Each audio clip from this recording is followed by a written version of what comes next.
Good evening, viewers. Welcome to Climate Youth News at COP. We bring you news from the 27th World Climate Change Conference in Egypt and provide you with the most important information of the day, the latest developments and voices from the field. We start with a first contribution on the topic of the day. Vanakkam, I'm from Candice. There is a famous saying in Tamil, Neerinri Amayadu Ullagu, which means the world cannot exist without water. Yes, today I'm going to talk about water. Water and climate change are inextricably linked. Extreme weather events are making water more scarce, unpredictable and polluted. This impacts throughout the water cycle, which threatens the biodiversity, sustainable development and people access to the water and sanitation. Climate change is primarily a water crisis in the form of wildfire, drought, floods, rising sea level, shrinking ice glaciers, etc. Peatlands store at least twice as much as carbon as all of Earth's forests. They sequester up to 3 to 4 times of carbon than normal terrestrial soil. Coastal mangroves and wetlands acts as a natural buffer during floods and earthquake-induced tsunamis.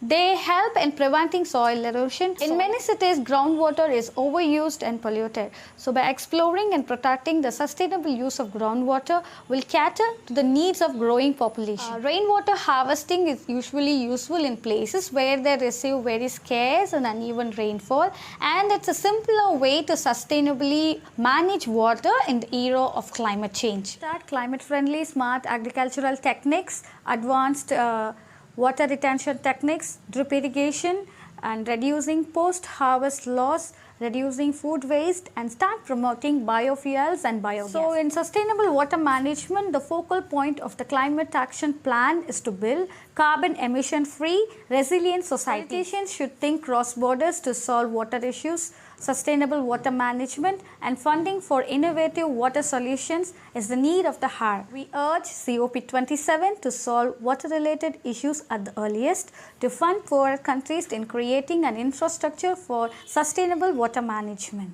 Thank you. After this brief overview, we can now dive deeper into the COP. The following article is on what happened today. Welcome back to Egypt. The closing ceremony of the sessions under the subsidiary bodies on Saturday has left as many as 13 items without agreement. They require either further technical discussions or political guidance by the ministers that start to arrive at Sharm el-Sheikh one after the other. The common objective is to adopt consensus decisions and conclusions on Friday that will constitute comprehensive, ambitious and balanced outcomes, says the COP president Sami Shokri. Although for most agenda items, draft texts have been dropped and negotiators have concluded work on some issues, there's still a lot of work ahead. In the negotiation rooms, questions remain on adaptation, mitigation, finance, loss and damage, gender and agriculture. For the cover decision, India has called for a phase down of not only coal, as agreed upon in Glasgow, but of all fossil fuels. The initiative has taken up pace, with the UK, EU and small island states backing it. Observers lament the lack of progress in the crucial field of agriculture. The Coronivia work programme, the only agriculture negotiation stream at COP, has once again found no agreed outcome so far. Outside the negotiation rooms, large agribusinesses and technological solutions dominate the agenda. NGOs, on the other hand, call for a focus on agroecology and small-scale farming, as well as a plant-based treaty to tackle the large impact of meat and dairy production on the climate. On Monday, the rainforest giants Brazil, Indonesia and the Democratic Republic of Congo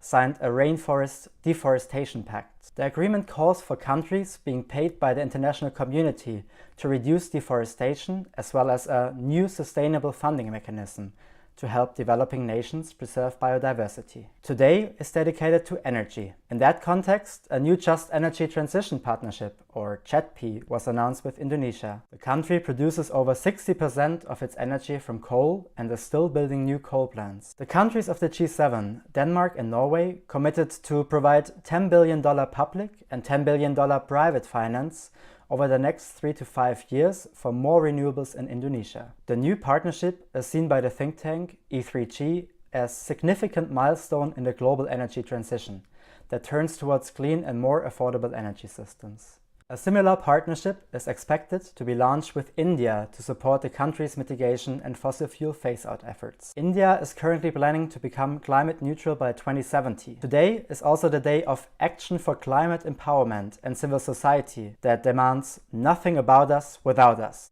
Yesterday was about gender and water. The topics are intertwined with the climate crisis, explains Lucy Ntongal, Kenyan climate and gender expert from the NGO ActionAid. More than 90% of disasters are water-related, and the climate crisis is more devastating for women and girls. For example, women will take their daughters out of school to walk more and more miles to get water, and they face a higher risk of sexual and domestic violence, shows a new report from ActionAid. Yet, women are not victims, but effective and powerful leaders to address the climate crisis, claims UN Deputy Secretary General Amina Mohammed. There's a very simple and effective solution. Put women and girls in the lead. On Monday, the COP27 presidency launched the Action on Water Adaptation and Resilience initiative, which pushes for water and adaptation investments for the most vulnerable communities and ecosystems in Africa. You see, that's really something else when you hear something like this directly from the ground. We want to continue with this and pass the microphone on to activists on the ground. Hi, my name is Maria Reyes. I'm a climate justice activist from Mexico, and I do work with Fridays for Future MAPA, which means most affected peoples and areas. And we're here at COP27 in Schüler-Bewegung in Egypt. And I feel like, you know, from the climate justice movement in the Global South, we've been having so many expectations and illusions from this COP, because it is the first COP that is happening in the Global South in years. And unfortunately, I believe it's also one of the most inaccessible ones for people coming from our regions. I was also part of the organizing team who was trying to, you know, bring people to COP last year. And I can say that this year we have been able to get a lot more funding and a lot less people. And that really speaks on how inaccessible this place is. We've been here for a week as well, and it's been, you know, really evident how there are some things that are part of the context that make it so difficult to navigate. So yeah, I wanted to touch on that topic, on how it is so important that we also open the conversation inside the climate justice movement, the youth climate movement, of how sometimes when these things happen, when civil society spaces are being shrinked, it is our moment to question ourselves, who should be present there? Who should be prioritized to attend these conferences? I remember I saw like an analysis published by La Ruta del Clima, this organization that was mapping who were the people present at COP last year in terms of like which countries were they coming from. And it was not surprising to see that most of the people who have attended COP historically and that attended COP26 last year were coming from global north countries. The United States, Canada, Germany, and many other Western European countries. And then from the communities, from the countries in the Global South, we maybe had Brazil, Mexico, and I think it was just that we're showing on the graphics, but the rest were just so small. The representation was so small that you could barely see it. So I really feel like it's very important that we also question ourselves, what are our motivations to be present in those spaces? Are we part of the communities who are at the front of the climate crisis? Are we part of any communities that are directly affected by the systemic causes of the climate crisis? And if the answer is no, maybe this is not our moment to be present here. I really have been here during the last days listening to a lot of colleagues, especially from African and Middle East countries.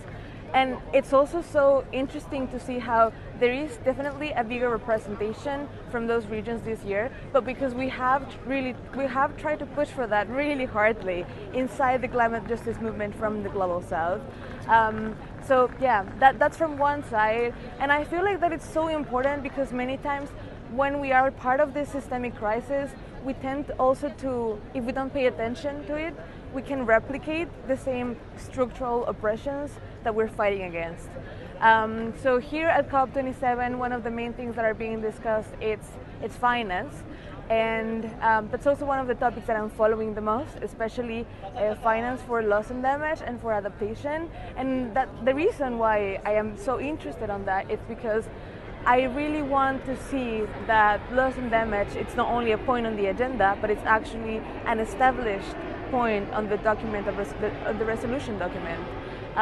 It is also very frustrating. It was very frustrating for me last year to see the Mexican government selling carbon credits in the negotiations, and knowing that those carbon credits that they were selling, they actually look like displacement of indigenous and rural communities in the south of Mexico. And so we are really afraid that they're going to try to do it again. So that's also one of the motivations for us to be present here today, to really pay attention to what they're saying and pay attention to who are the governments that are advocating the most to receive climate finance. Do they also speak about climate topics inside their countries?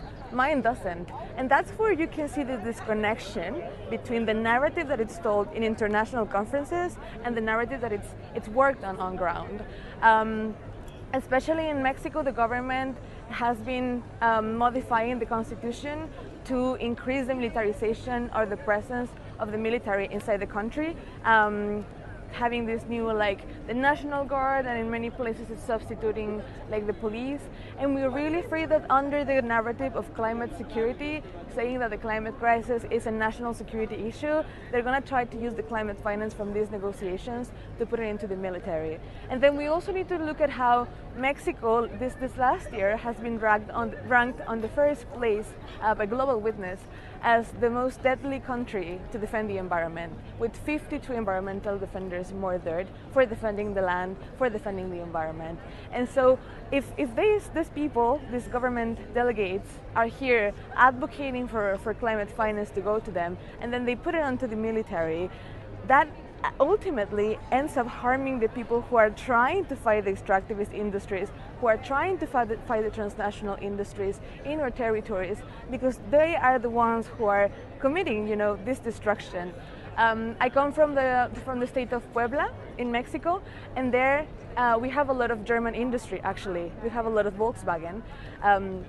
I can say that I actually have them in front of my door.